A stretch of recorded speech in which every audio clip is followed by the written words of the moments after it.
I'll be sharing with you my strategy to score 150 plus in physics in NEET 2023. So I have given NEET this year in 2022 and I'm expecting a score of 158 out of 180 in NEET. So let's get into the video. So physics एक बहुत calculative subject है, एक बहुत massive subject है जहाँ पे हमें बहुत ज़्यादा perseverance and hard work at the same time की ज़रूरत पड़ती है. हमें कंसिस्टेंट रहना पड़ेगा from day 1 till the end. अगर 2 साल की मेहनत कर रहे हैं तो हमें 2 साल के लिए कंसिस्टेंट रहना पड़ेगा, 3 साल 4 साल. People prepare for years for this special day, the D day, and उस दिन के लिए हमें बहुत अच्छे से प्रिपेयर करना पड़ेगा फॉर फिजिक्स स्पेशली. बहुत कैलकुलेटिव सब्जेक्ट है but at the same time हम थ्योरी को निगलेक्ट नहीं कर सकते हैं बिकॉज हमने देखा 2022 के पैटर्न के अकॉर्डिंग इन्होंने थ्योरी को बहुत इंपॉर्टेंस दी थी. बहुत सारे ऐसे क्वेश्चन थे हमारे पेपर में जिसमें हमें स्टेटमेंट 1 स्टेटमेंट 2 वाला पार्ट मिला था देखने को. इवन इन फिजिक्स एक ऐसा सब्जेक्ट जहाँ पे कैलकुलेशंस को बहुत इंपॉर्टेंट माना जाता है, यहाँ पे लेकिन क्वेश्चंस वर देयर जहाँ पे हमें सोचने की भी ज़रूरत पड़ी थी एंड कंसेप्चुअल क्वेश्चन बहुत आए थे. तो उसके लिए रेडी होने के लिए हमें क्या ज़रूरत है, पूरे एनसीईआरटी को रीड करने की. तो अकॉर्डिंग टू मी नहीं, मैंने तो नहीं की थी अपने टाइम पे. So what I did was summary read करो, एनसीईआरटी की summary and points to ponder, वो बहुत इंपॉर्टेंट होते हैं. वहाँ से हमारे ज़्यादातर मैक्सिमम क्वेश्चंस वहाँ से निकल जाते हैं.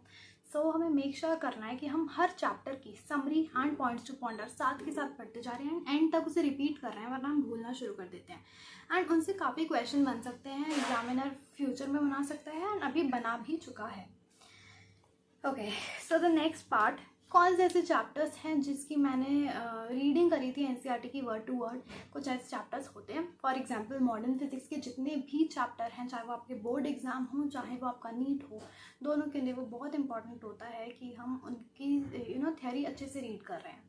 सेमीकंडक्टर्स वाला पार्ट हो गया, इन सारी चीज़ों की हमें रीडिंग बहुत अच्छे से करनी पड़ेगी. वेव्स भी बहुत इंपॉर्टेंट चैप्टर है. वेव्स हो गया, एसएचएम हो गया, सारी चीज़ें हमें अच्छे से रीड करनी है एंड साथ के साथ रीड करेंगे, लास्ट में हमें टाइम नहीं मिलता है. Next, solve any one book repeatedly. हमें बहुत सारी बुक्स के पीछे नहीं भागना है.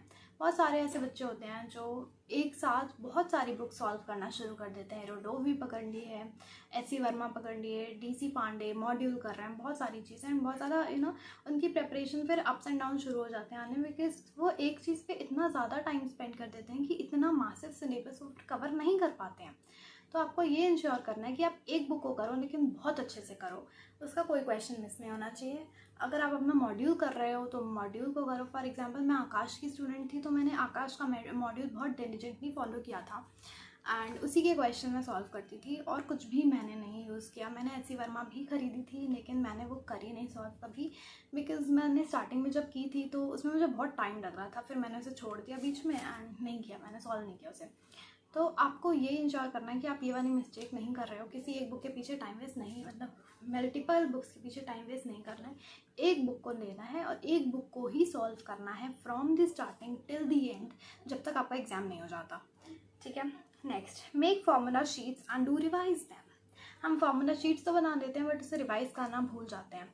तो आपको ये इंश्योर करना है कि दिन में जो टाइम आपको लगे कि ये सूटेबल है, कोई भी सूटेबल टाइम, मैं ये नहीं कह रही कि रात के टाइम या सुबह के टाइम, कभी भी जब भी आपका मन करे उस टाइम पे फार्मूला बुक उठाओ और 10 मिनट, बस 10 मिनट उसको ऐसे देख लो. उतना नज़र मारने में ही आपके जो 2-3 चैप्टर एक बार में कवर हो जाते हैं, स्पेशली इन द एंड के जो 2-3 मंथ्स होते हैं ना, उनमें काफ़ी फास्ट हो जाता है ये सारा प्रोसेस. एंड लेकिन आपको 11th की चीज़ें 12th में रिवाइज करने के लिए भी यही फार्मूला बुक्स काम करेंगी. अब फार्मूला बुक्स बनानी कैसे हैं, तो let me show you mine. So ये मेरी 12th की फार्मूला बुक है. मैंने 11th एंड 12th में डिफरेंटली बनाई थी लेकिन मुझे 12th वाली बहुत सूटेबल लगी फॉर माई प्रेपरेशन, सो मैं वो शेयर कर रही हूँ. I think it is visible partially in the camera. अच्छे से तो नहीं दिख रहा होगा, आई एम श्योर, बट थोड़ा बहुत दिख रहा होगा. This is how I made it. थोड़ा कलरफुल मैंने बनाया था ताकि लास्ट के टाइम पे वो थोड़ा इजी हो जाए, मैं पढ़ सकूँ उसे केयरफुली. एंड ये सारे मतलब ये थोड़ी फट सी गई है, अभी पेजेस अलग हो गए हैं. But if you want me to share this, I can share this with you Telegram channel पे या फिर कहीं पे भी आप मुझे कमेंट में बता देना अगर आपको ये सब चाहिए होगा। बहुत अच्छे से मैंने बनाई थी। मैंने इसमें सिर्फ फॉर्मूला नहीं इंक्लूड किए हैं, बट उसके साथ साथ मैंने जितनी भी ऐसी चीज़ें होती हैं ना जो मैं भूल सकती हूँ, फॉर एग्जांपल कि इलेक्ट्रिक फील्ड जो होती है इंड्यूस्ड फॉर्म में वो क्लोज लूप बनाती हैं, वो कुछ कुछ पॉइंट्स ऐसे होते हैं छोटे छोटे जो हम भूल जाते हैं बट एग्जामिनर पूछ सकते हैं, तो वो आपको इंक्लूड करने हैं। उसके अलावा आपको ऐसे क्वेश्चंस इंक्लूड करने हैं जो आप भूल जाते हो कि इनका सॉल्विंग कैसे था, अप्रोच क्या थी उसको सॉल्व करने की। उन सब का अप्रोच आपको एक जगह पे बहुत छोटा छोटा करके लिख देना है, ताकि लास्ट के लिए बहुत ही सिंपल हो जाता है रिवाइज़ करना फिजिक्स को। मुझे कुछ नोट्स वोट्स छूने की ज़रूरत नहीं पड़ी थी, लास्ट में मैंने बस यही पढ़ा था बिकॉज इसमें सब कुछ था। नोट्स का बिल्कुल निचोड़ टाइप का एक समरी थी, बहुत अच्छी थी। सो या दिस इज़ द वन। उसके बाद the next point is solve PYQs। PYQs बहुत इंपॉर्टेंट होते हैं हमारे एग्ज़ाम के लिए, क्योंकि हमारे एग्ज़ाम में PYQs की बहुत ज़्यादा इंपॉर्टेंस है। हम देख सकते हैं एक ट्रेंड चलता है एंड वो रिपीट होते जाता है। कहीं ना कहीं 50-60% जो हमारे PYQs होते हैं उन्हीं को निचोड़ के, मतलब उन्हीं को मोड़ तोड़ के क्वेश्चन पूछा जाता है। ठीक है, तो आपको PYQs पे अच्छा कमांड चाहिए, और अगर आप वो कर लेते हो आपको टेस्ट सीरीज में प्रॉब्लम नहीं आएगी। आप कितने भी क्वेश्चन लगा रहे हो, क्वेश्चन बैंक्स कर रहे हो सॉल्व, कहीं प्रॉब्लम नहीं आएगी। PYQs बहुत इंपॉर्टेंट होते हैं। एंड लास्ट के 3 महीने में, स्पेशली 3 मंथ्स जो लास्ट के होते हैं, उनमें तो सिर्फ PYQs करने हैं।